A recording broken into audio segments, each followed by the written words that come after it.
আপনাদের সঙ্গে কুমড়ো ফুলের চপ রেসিপি শেয়ার করব। তো তার জন্য এখানে আমি কুমড়ো ফুলগুলো তুলে নিয়েছি। এখন ফুলগুলো আমি পরিষ্কার করে কেটে নেব।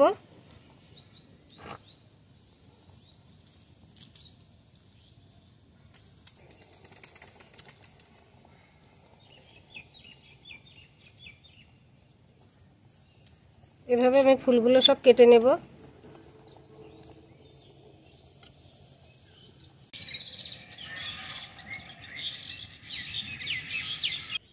কুমড়ো ফুলগুলো আমি কেটে পরিষ্কার করে ধুয়ে নিয়েছি।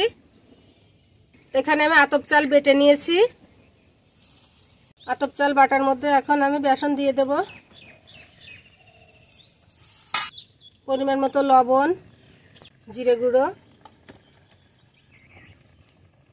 হলুদের গুঁড়ো, শুকনো মরিচ বাটা। এখন আমি অল্প অল্প করে পানি দিয়ে ব্যাটারটা গুলে নেব।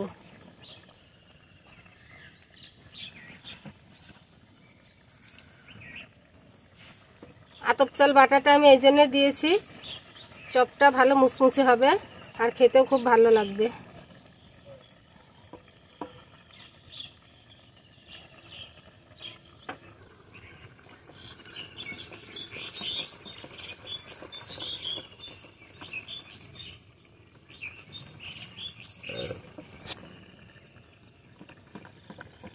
ব্যাটারটা ভালোভাবে ফাটিয়ে নেব।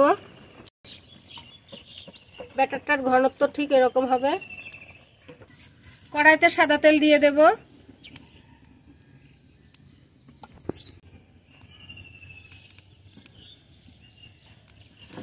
তেল গরম হয়ে গেছে, এখন আমি একটা একটা করে দিয়ে ভেজে নেব।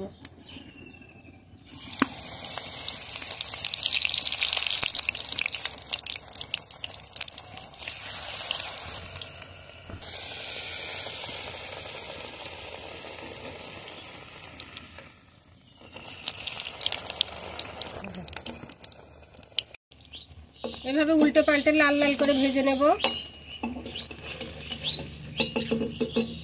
এটা ভাজা হয়ে গেছে, এখন আমি উঠিয়ে নেব।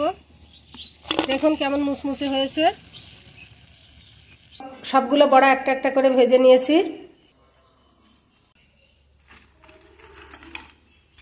দেখুন কতটা মুচমুচে হয়েছে।